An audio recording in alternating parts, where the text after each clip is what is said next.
Willie D Live. When did you move to New York? When do I? When did you move? You lived in New York for a moment, right? I did. I Short did. time. And that was 2019, September 2019, and that was or 18, one of those. It was right before COVID. Mm-hmm. Actually, when I came back around like February, and then boom, it was March. But I did that because I was like, okay, things are going, at least for a 2-year veteran at that point. I'm like, things are going pretty well for me. So let's take the next step, far as like, how am I going to get better and what's going to be more opportunities. And so I was like, well, I know LA. I've been to LA. I like LA, but let me check out New York, because the talk was like New York was where you go to like get really good at stand up. And at that point, that's what I was more focused on. I wasn't really focused on acting as much. So yeah, I was like, you know what? Let me just do a month in New York. So my lease was up, and I just moved. And I was just couch surfing for weeks, and it was just the best. It was true to this day, the absolute best thing I could have ever done in my career. One of the best things. Did you have a residency at all? Nothing. Yeah. I just went.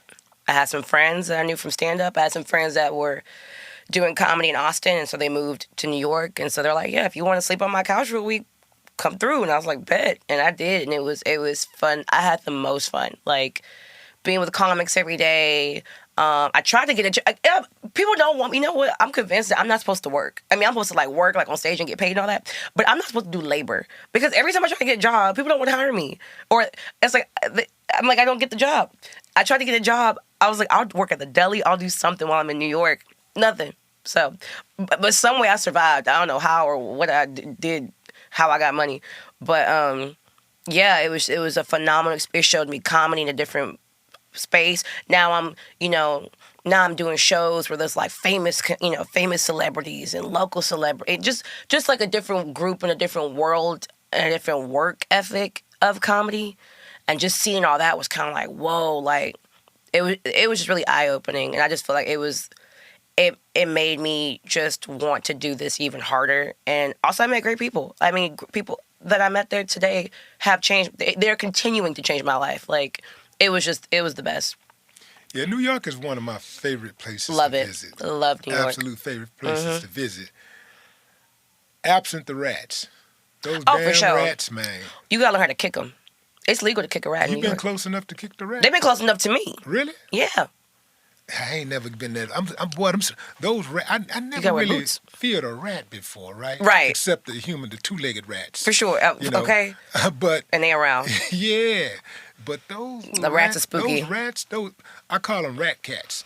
No, they're the size Or of cat footballs. If you've never been to New York, speak on it, because even grown men, like a New York rat, if you've never seen one in person, they're literally like the size of a football. It is the craziest. And they look at you with eye contact, and it's like, it's the most insane thing.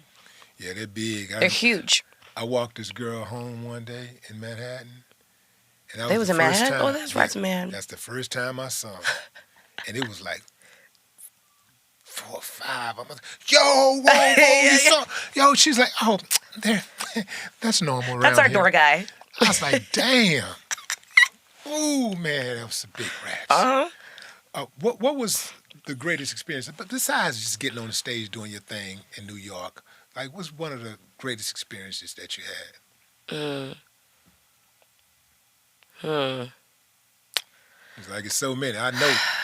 I mean, honestly, like, I can even say there's been, like, some dive bar shows I've done that were, like, the best experience. Just the fact that, like, to perform, and I know it may sound cliche, but, like, to go from, because I knew I was, like, likable growing up, but I didn't feel liked. Like, I really didn't feel like people liked me or wanted, I did not feel, like, supported. So it's, like, to go from that and to do a show where people are literally, I mean, like, obsessed with you, and not like you, but like your story, your jokes, your craft. You know, it's like, for me, it's like if I see a dancer and this dancer is just, I mean, she's just going crazy. I'm like, you know, for people to feel that way about me, and I'm just talking, you know, I'm speaking truth and I'm writing, but it's like, I don't know. I just say really any show where the shows I've done that sold out, like the headlining, every headlining show I do, I cry because I'm just like, this is insane. Like,